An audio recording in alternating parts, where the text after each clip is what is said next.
In the dry southwestern corner of Telangana sits a district that is barely a decade old. And yet, it guards some of the oldest carved stone in all of South India. This is Jogulamba Gadwal. Here, two sacred rivers meet, and on their banks stand temples shaped more than 1300 years ago. It is home to one of India's 18 great Shakti Peethas. It gave the country one of its most prized hand-woven sarees. And it was once ruled from a fort by a queen who helped bring Hyderabad into independent India. A small, sun-baked district with a very long memory. Jogulamba Gadwal lies in the southwestern part of Telangana, about 200 kilometers from Hyderabad. Along its southern edge runs the Krishna River, the great boundary that separates Telangana from Andhra Pradesh and Karnataka. The land here is largely semi-arid. Flat open plains of black and red soil, broken by low rocky hills and the wide curve of the river. The district covers roughly 2,900 square kilometers and is home to around 610,000 people according to the 2011 census. Its headquarters is the town of Gadwal. The nearest large city is Kurnool, just across the river, while Hyderabad is the closest major airport and railway hub. For anyone travelling from Hyderabad toward the hill shrine of Sri Sailam, this district is the gateway.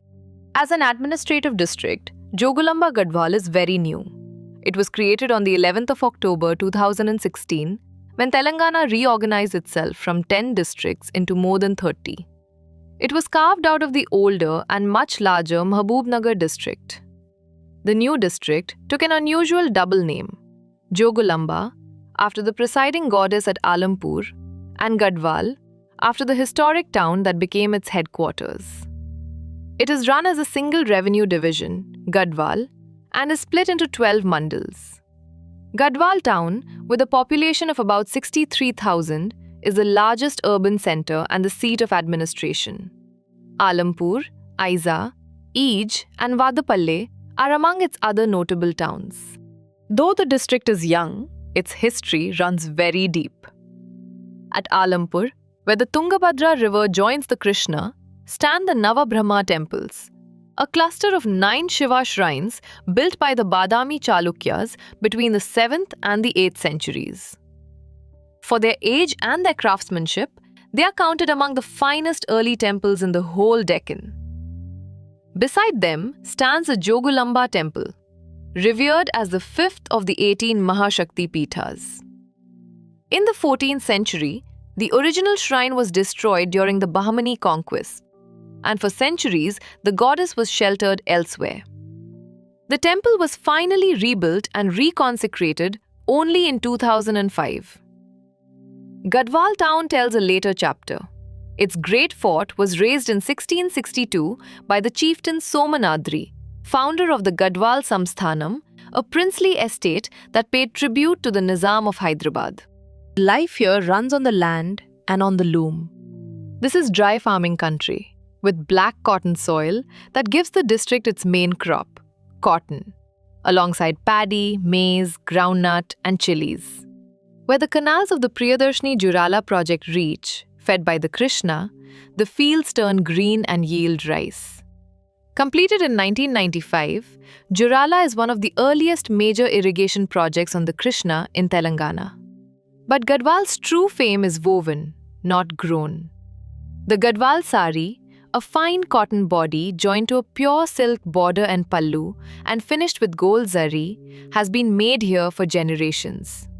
Its signature is the interlocked joint where cotton meets silk, woven so neatly that the whole saree can be folded small enough to fit inside a matchbox. In 2010, it earned a geographical indication tag of its own. Culturally, this is the heart of rural Telangana. Telugu is the everyday language, with Urdu spoken in the older quarters of Gadwal town. The district keeps the great Telangana festivals, Bathukamma, when women stack seasonal flowers into bright tapering towers, and Bonalu, with its drums and its offerings to the village goddess. Faith here is layered. The Shakti Peetha at Alampur, the Shiva temples beside it, the riverside Hanuman shrine at Beechupally, and the fort temples of Gadwal. And the loom itself is a kind of culture. The steady rhythm of the hand loom is woven into daily life in the weaving households, a craft passed from parent to child. On the plate, expect fiery Telangana curries, jawar rotte, and plenty of rice. For such a small district, Gadwal has one towering figure. Maharani Adi Lakshmi Devamma was the last ruler of the Gadwal Samsthanam. A fearless administrator and educationist, she is remembered for two things above all. She helped the forces led by Sardar Vallabhbhai Patel in the effort to bring the princely state of Hyderabad into independent India. And she is credited with shaping the Gadwal Saree as we know it, sending local weavers to Benares to learn new techniques and adapting the motifs from her own fort gates into the cloth. She gave away much of her wealth and even her fort to the cause of education.